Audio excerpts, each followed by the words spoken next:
Bismillah. Du coup, deuxième partie de la vidéo. Donc là, on va attaquer le West-West. Alors, donc deuxième ayat, min shari, et contre le mal. Donc là, min c'est deux et shari c'est le mal, mais on comprend que ça veut dire contre le mal. El West-West, le chuchoteur, contre le mal du chuchoteur. Et donc du coup, donc voilà, là on va commencer par décortiquer le mot. Au début, il y a elle. Et le mot elle, ça qualifie en fait, ça personnalise le West-West en fait. Là, le West-West particulier en fait, on parle de Shaitan. Donc quand on dit le chuchoteur, on comprend que c'est Shaitan, que c'est pas une personne, etc. Parce que là, on l'a nommé carrément. El West-West. Et du coup, ce qui est intéressant sur le mot El West-West, c'est qu'il faut voir que euh, le sens donc qu'on a trouvé, c'est chuchoteur, insufflateur. Et dans la grammaire du mot, el west-west, on remarque que ça se répète, les syllabes se répètent. West-west. Et en arabe, quand une syllabe se répète, ça a la connotation d'une action. Et du coup, là, donc, dans le mot west-west, le chuchoteur, c'est le chuchoteur qui chuchote sans arrêt. Sans arrêt, sans arrêt, sans arrêt, sans arrêt, qui chuchote. El west-west, el west-west, el west-west. Et à chaque fois, il chuchote pour insuffler le mal, en fait. Et donc, on a un autre exemple de ça dans la langue arabe, c'est par exemple dans le Coran, il y a la sourate El Zelzela. Donc, on va dans El Zelzela, le mot El Zelzela, tremblement. Voilà, parce que quand la terre elle tremble pas qu'une seule fois, elle tremble plusieurs fois. Donc voilà. Donc là, on se protège contre le chuchoteur, El Khennes. Et El Khennes, c'est celui qui apparaît et qui disparaît. Euh, du coup, c'est le furtif. En français, en traduction, ils ont dit le furtif. Et c'est vraiment typique d'El Khennes, en fait. El Waswas El Khennes, c'est. C'est en fait, Shaitan, il va venir te chuchoter le mal en venant discrètement. Et il va partir aussi vite qu'il est venu, en fait, pour semer le désordre, faire le désordre et partir. Et Allah, il a dit dans le Coran que il protégerait ses esclaves, en fait, donc ses serviteurs, nous, euh, tant qu'on dit dans le droit chemin, en fait. Et ce qui est marquant aussi, c'est que Iblis a aussi dit qu'il se mettrait sur le sirat d'Allah, en fait, qu'il se mettrait sur le chemin d'Allah pour nous égarer.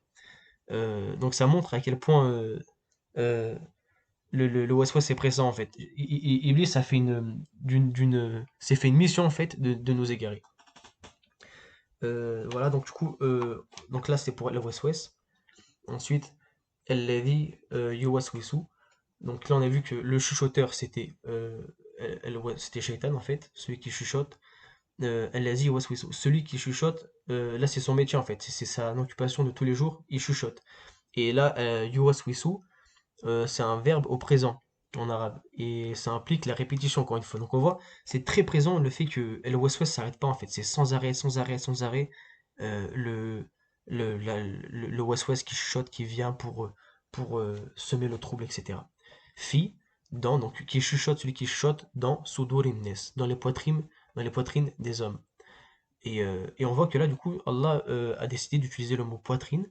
Il aurait pu utiliser le mot cœur, mais il a utilisé le mot poitrine. Et c'est intéressant parce qu'en fait, la poitrine, c'est un lieu dans le corps. C'est pas, si Allah aurait dit le cœur, on aurait su où c'est précisément, etc. Là, le fait que ce soit la poitrine, ça veut dire que c'est large, c'est vaste. Et c'est à l'image, il y a des savants qui ont fait une comparaison, ils disent c'est à l'image d'une maison en fait. Quand tu as une maison et que tu as un jardin, par exemple, c'est comme si le West-West, en fait, les mauvaises pensées, les West-West, le shaitan, il était devant ton jardin, il était à la porte de ton jardin et il te regardait. Il essayait d'entrer dans ton jardin.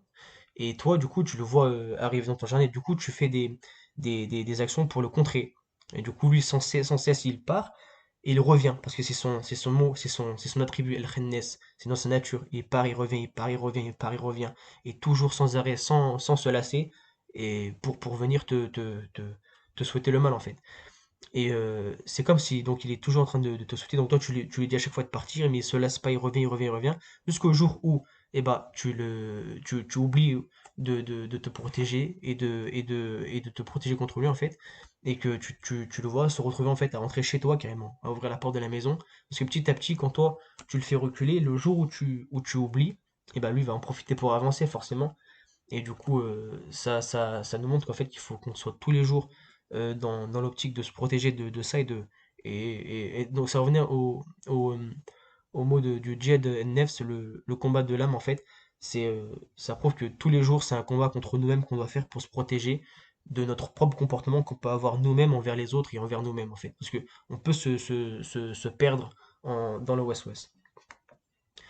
Donc voilà. Hop.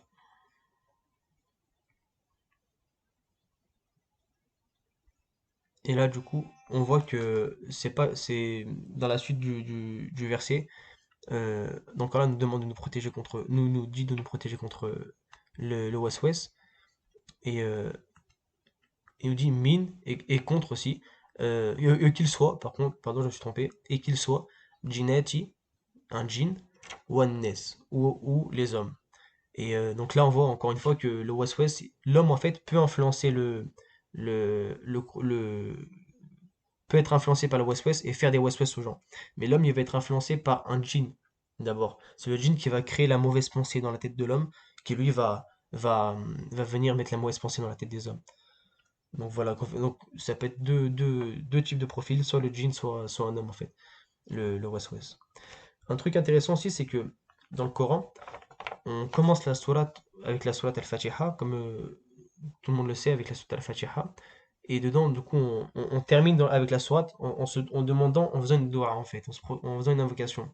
On demande à Allah de nous guider vers le chemin droit et de ceux qui la combattent de faveur et non pas les égarés et ceux qui ont couru sa colère. Et c'est marquant en fait le fait qu'on se protège avec la dernière sourate du Coran, on se protège justement de Iblis, de Shaitan, qui s'est juré de nous bloquer le chemin droit, en fait, justement, de se mettre sur notre chemin. Donc voilà, c'est incroyable. Et pour finir avec Iblis, euh, je vais faire un petit parallèle. Le pire des djinns, c'est Iblis. C'est dans le Coran. Allah décrit Iblis comme le pire des djinns. Et le pire des hommes, c'est Pharaon. Et sous l'influence de Iblis, Pharaon en est venu à dire: Je suis votre Rabb, à ses contemporains. Il leur dit: C'est moi votre maître, je suis votre maître, obéissez-moi. Il en est même allé à leur dire: le royaume d'Égypte ne m'appartient-il pas? Donc il leur a dit: C'est moi votre roi en fait, je suis votre souverain, vous devez m'obéir. Vous me devez plus, je suis votre roi. Et encore une fois, sous l'influence de Iblis, je ne connais pas d'autre Dieu pour vous que moi.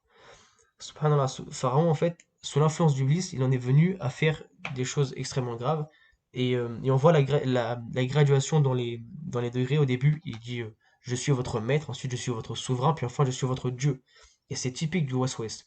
Il va commencer par un petit truc au début, puis après il va monter, jusqu'à arriver à des niveaux qui sont catastrophiques. Donc voilà. Pour dire que le prophète se protégeait aussi par rapport aux gens, il y a un hadith du prophète où il est en train de raccompagner sa femme le soir pour rentrer chez elle et il croise deux compagnons à lui.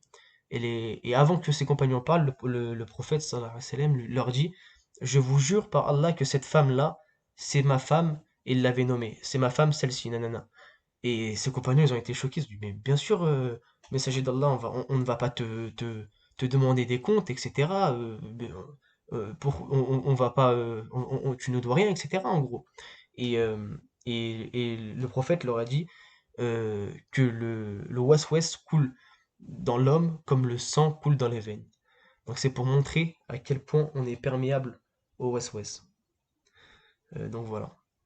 Donc c'était la fin de la petite explication de Solat NS.